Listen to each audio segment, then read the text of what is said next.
Ry malagasy pretandrazana, tsy hanao toy ny akola maro androva isika, ka samy aneno avokoa. Fa ny teny tsy ifandrombahana. Efa samy nifandimby ny teny tao daholo izay nanana ho ambara mikasika ny fifidianana tamin'ny 2014. Ny filoha-lefitry ny seni no nanambara voalohany fa nisy ny doublon miisa 1,162,512 isa na 12,909 sy eninala sy ray hetsy sy ray tapitrisa isa doublon. Nanarak'izay dia nandray fitenenana ihany koa ireo antenimeran-doha olona nangataka fanadihadiana tamin'ny fampidirana fitaovam-piadiana mahery vaika izay afaka mandatsakaina ny malagasy marobe. Mbola ataony fangatahana fanadihadiana fa mbola tsy fantatra ny toyny. Ary vao omaly ny omaly no nilaza ihany koa ny filohan'ny fitsarahana avy momba ny lalam-panorenana teo aloha fa noho ny fanerena azy sy noho ny fisorohana mba tsy hisin'ny ramandrika dia iny voka-pifidianana iny no nolazainy. Manodidina ny fifidianana 2014 daholo izany. Maro ireo kolafikery politika no nandray fitenenana noho ireo zavatra tsy manjary maro ireo. Nandray fitenenana ihany koa ny fikambanana fiarahamonim-pirenena to tsy nandrenesam-peo kosa nefa ireo olona teo amin'ny fitondrana na ny iray aiza. Efa naneho ny heviny ihany koa ireo kandida vitsivitsy nandray anjara tamin'ny fifidianana 2014 fifidianana ho filoham-pirenena, misy ny mangina sy miasa any amitsitatsika any. Fa izao kosa indray dia handray fitenenana androany mba hanambara ny hevitro. Ny fanorona mantsony tsy miainga raha tsy eti-tanana, ary ny katro mandranisa tsy mihetsika raha tsy rafona, koa ny hafatro raha tsy mitsanganao hitondra azy dia tsy hipaka any aminareo, koa dia manao azafady raha manetry tenao mandray ny fitenenana mba hanambara ny hevitro sy ny sosokevitra atolotro mba hisin'ny filaminana eto amin'ny tanindrazantsika. Miala tsiny ihany koa satria tsy ho ary mitovy ny olona mieno ahy. Ka raha misy ny fizarana tsy ho zary mitovy dia mety misy ny azo be, misy ny azo kely. Mitandrina nefa aho satria tany nodiavina ka sao tafitoina, ary honahona no ombana ka tsy maintsy mikendry ho latsaka kono. Hotovanako miala saloy fito ihany koa aho satria hanonona ny anaran'ireo filoham-panjakana, filoham-pirenena teo aloha anankiroa, ny Andriamatoa Zafy Albera izany sy Andriamatoa Dider Ratsiraka.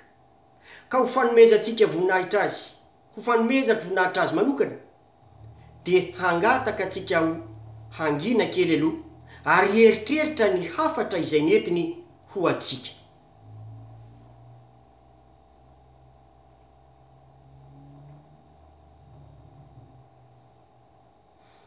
Rehefa afaka ny tsy fanala ny vava sy ny fondro fanala-molotra dia voninahitra ny eo an'Andriamanitra ny amin'ny avo indrindra, ary fiadanana ny hombantsika tsiraray avy mandrakariva. Tsy ho lava sasiny tahaka ny angoro-darovotra fa ataoko toy ny donakafony izay maika teo aloha ka tonga dia any amin'ny vonana. Maniry ny sy ny filaminana sy ny fandrindrana politika milamina malagasy maro. Madagasikara nefa dia atsika menakavy, ka raha te hanangana ny tranobe any Madagasikara isika, te hanangana firenena vanina, dia isika malagasy ihany no tsy mainky misikimponitra manangana izany tranobe any Madagasikara izany. Ny hazo mijoalajoala hony, ny faka no tsara fikitra, ny trano no tonga meva, ny fototra ny tsara rafitra. Ka ny tiako atongavana raha te hanangana tranobe a Madagasikara isika dia tsy maintsy tsara fototra eo amin'ny fototra tsara no hiorenan'ny tranotsika. Izay fototra tsara izay dia no heveriko fa ny fahamarinana sy ny mangarahara no tena fototra tsara hanorenana ny trano anankiray raha tiana haritra izy. Hoy tokoa mantsy ny tompo izay fahamarinana lalana makany amin'ny tena fiainana, nanao hoe izy rehetra mitandrina ny teniko ho ny fahamarinana dia ho arina amin'ny olona hendry manangana ny tranony eo ambony vatolampy. Ka raha tonga ny ranobe sy ny rivo-doza dia tsy mihotsona izany trano izany satria miorina eo ambonin'ny vatolampy. Izay tsy mitandrina ny teniko kosa indray dia ho arina amin'ny olona adala satria manorina ny tranony eo ambony fasika. Ka raha tonga ny trano be dia hirodana izany trano izany ary atsiravina ny firodanana. Tompoko lahy sy tompoko vavy, amiko ny fahamarinana ny vatolampy tsara hanorenana ny zavadrehetra, ary ny langa dia avy amin'ilay ratsy, avy amin'ny satana, ka tsara amboalohany ary mamirapiratra mpijerena fa fasika tsy azo anterana. Ka izany indrindra no hitariako ny saitsika hoe aleo isika hanangana trano vaovao, trano be any Madagasikara, vanina eo ambonin'ny fahamarinana.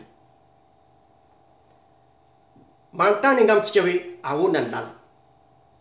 Ny zavatra hitariako ny saitsika dia ny hoe tsy maintsy manova famindra isika, fa tsy misy olona tsy manova ny fomba fanao nefa manantena ahita vokatra hafa. Ampitoviko amin'ny olona anankiray izay maniray lamasinina makany Manakara, mahazatra makany Manakara, ka rehefa niova ny heviny hoe tsy ho Manakara fa hiakatra Antananarivo, dia maniray ny lamasinina tamin'ny Manakara izy dia mietreko tonga Antananarivo. Tsy misy fahendrena izany olona izany, manao mitsin-dalany ririnina dia mietratra ho tonga amin'ny toeran-kafa. Koa ny tika tongavana dia ny hoe mila manova ny fomba fanao isika, ka izay fanovana ny fomba fanao izay dia mitarika fikaonan-doha-pirenena. Koa ny angatahako dia nisy ny fikaonan-doha-pirenena eo ambany fitantanan'ny FFKM, ny fikambanan'ny ampanjaka sy ny sojabe, ary ny CFM. Ireo no mpandrindra tsy manapa-kevitra fa mampifandray ny rehetrarehetra. Hiara iresaka sika malagasy toy ny langorana sy aponga na tsy mitovy feo ary dia mahay mifanaraka, ary toy ny volana sy kintana na samy manana mifamirana ny aza dia mahay mifanotrony. Ka izay no angatahako hoe ny fihavanana no apetrakitsika ahitana ny lalak'izorana. Ny mpandray anjara dia irariana handray anjara daholy ny hery politika rehetra, na ny fitondrana zany na tsy eo amin'ny fitondrana. Ny fikambanan'ny fiarahamonim-pirenena izay mitady ny fanjakana ny fahamarinana mandrakarivo, ny mpikambana sy ny mpikarakara ny toekarena, mpikirakira ny toekarena, satria mety voakasika ny toekarena tsy azo tapahana fa io ny ivelomantsika.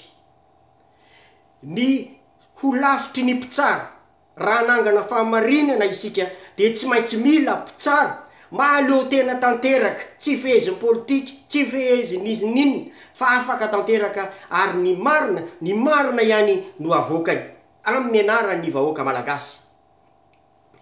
Reo olona rehetra koa izay mieritreritra fa manana anjara biriky hanorenana ilay Madagasikara tantsika vaovao.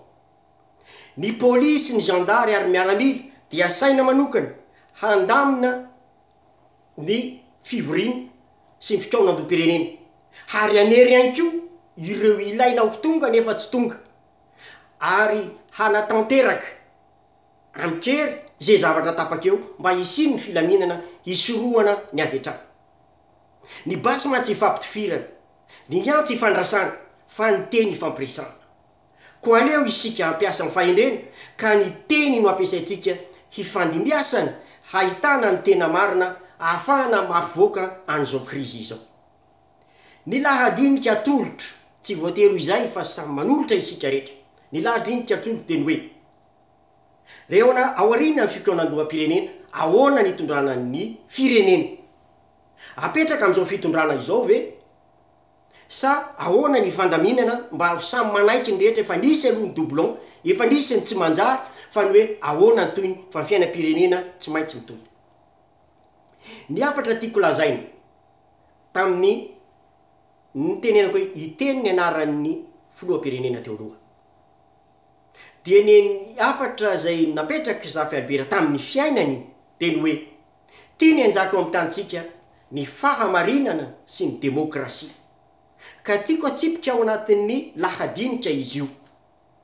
Ny faharoa kosa indray dia niny tenenin'ny amiral Didier Ratsiraka zay nandaniny rora ny hoe aoka ijanona fifidianana fa mampidi-doza ny firenena satria misy mikonokonina halabato.